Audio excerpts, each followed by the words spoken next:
Okay, guys, so recently I've been on a wave of self improvement, and one guy that's really helped me out has been Hamza. He makes amazing videos for men, and it's just how to self improve and how to improve your life in many ways, and just becoming an all around good, stable man. And I think, watching a video on this could help and giving some feedback. And I just want to experiment with a different type of content on my channel. So let's just watch one of his videos. You feel this sense of nihilism, of emptiness. You want to rack up these accomplishments and feel that you have meaning and purpose in life, but your Jeffrey friends keep saying to play one more game. Adonis expects better from you. He will encourage you to get onto holistic self-improvement, to delay gratification, because that is the key to living a life of meaning. As a young man, you need accomplishments. You need to. So in his videos, he has these two figures of Jeffrey and Adonis.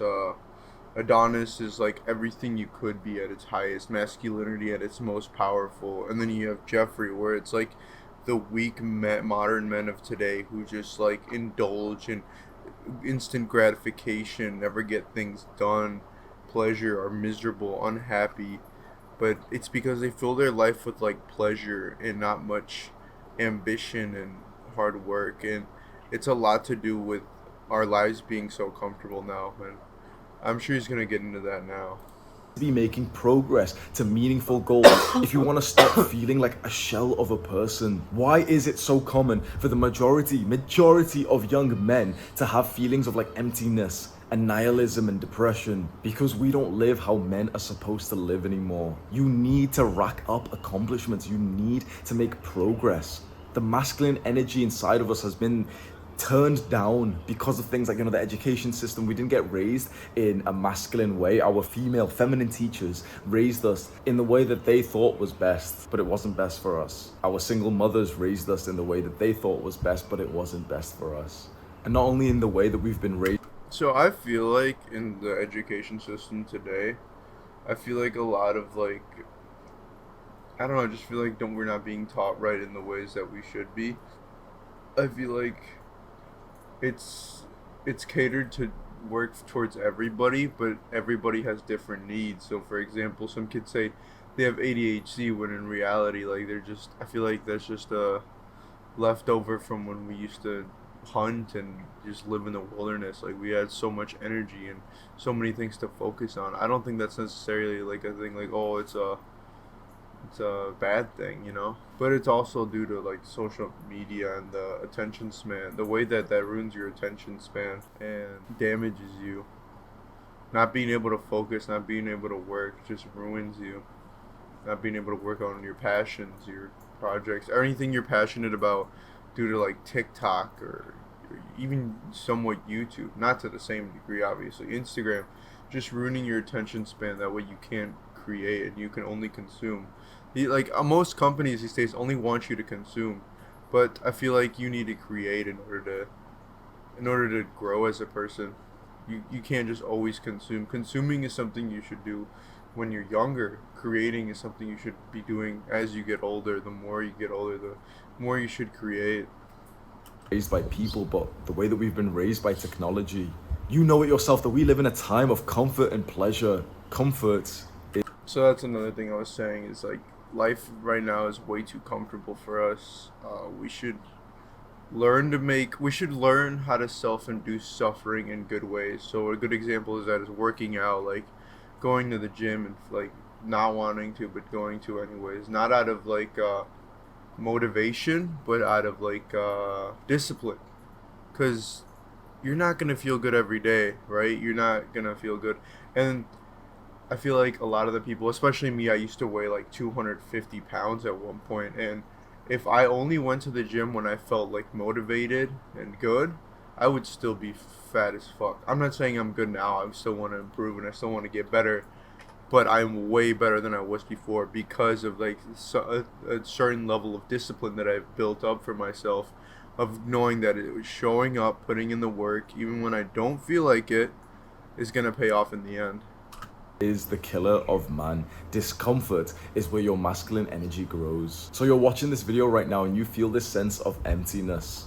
That you wake up and you go through your life like your impact on the world is so insignificant, and no man can feel okay with that. We as young men who want to be more masculine, who want to be less feminine, we need to understand that we grow through desire.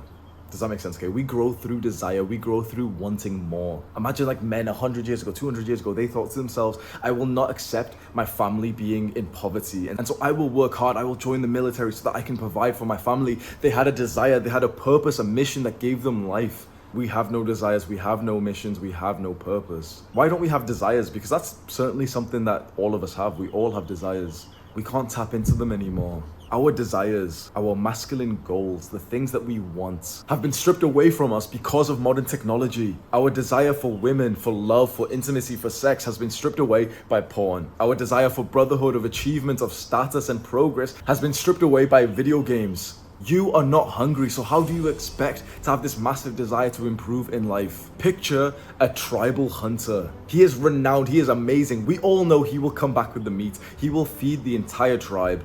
We all respect him, we all look up to him. Why is this hunter so... This is exactly why people who grow up in like hard situations and are able to make it out of their situations become incredibly successful, because they have that drive, they have that hunger to pursue, to improve their life and get better.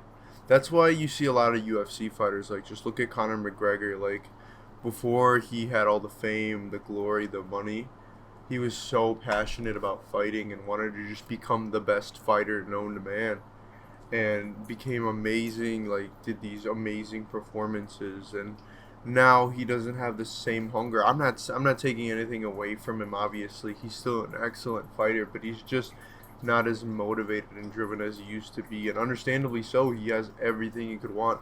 Why would he need to like push further, you know? Why would he need to get better, or why would he need to perform on a level to be the best when he already has achieved that? There's no drive there. On a smaller scale, that's what's happening to men nowadays. good at what he does? He wakes up before sunrise to go out and track the mighty boar down. Why is he so good at what he does? Because he's hungry. Because his people are hungry. We take this same tribal hunter who's living such a healthy, masculine, natural life at the moment, and we force feed him McDonald's. We force feed him burgers and fries and ice cream. What's gonna happen to our mighty hunter that we all looked up to? Is he gonna come back with the meat as always? Or is he gonna be slow and sluggish? Will he even want to go out and hunt at all now? Or will he be selfish because his stomach is full? You are the hunter. You are the hunter. Your desires are technically fulfilled right now, and yet you're not happy, you're not content with life.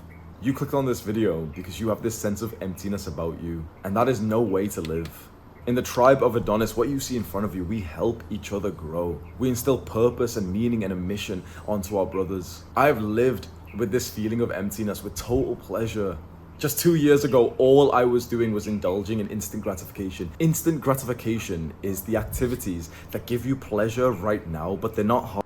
Okay, so he was mentioning something about like being miserable by surrounding himself with pleasure.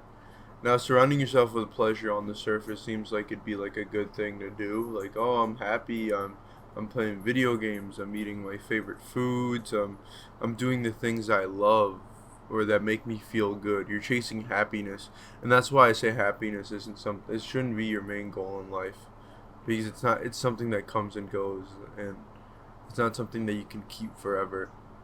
Your brain will adapt to your level of happiness and make you feel. Will come back to a baseline.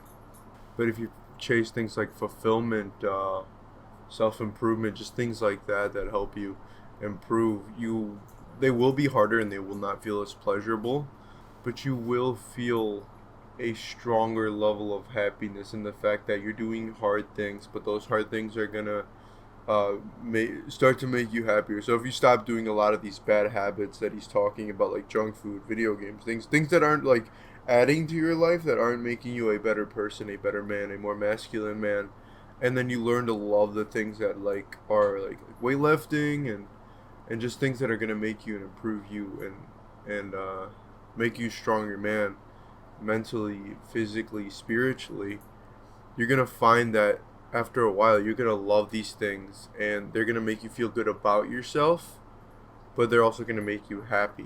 And it's not going to be right away. Like, working out at first may not feel pleasurable. I mean, you may not see the results, but you can't be in there for the results. You have to be in there for the lifestyle.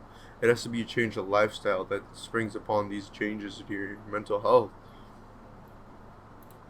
Hard to do, they don't result in growth. That's porn, video games, junk food, social media, and drugs. And I was doing all of these. Imagine graduating from university but performing so badly. Another big thing is porn. Porn has become so normalized, but it literally fries the brain cells in your head, and I feel like it's like primarily responsible for a lot of the deviant sexual like things in life. Like, some people are so twisted in their sexual life, and I feel like that's due to porn because they get exposed to it from a young age, and they're getting exposed to crazy things. So as they get older, they want crazier and crazier things, and it's just making them like hypersexual and lowering the stimulus that normal sex has for them. Like, it's literally making life worse for them in a way in the long run. Whereas if you abstain from a lot of these things, or take breaks, or moderation, or just have control over your pleasure, it's gonna make your life easier in the long run, or better and healthier.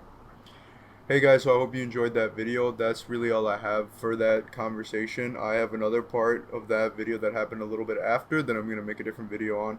But I do hope you guys enjoyed. I love talking about this shit, and thank you guys so much for watching. Peace. You gotta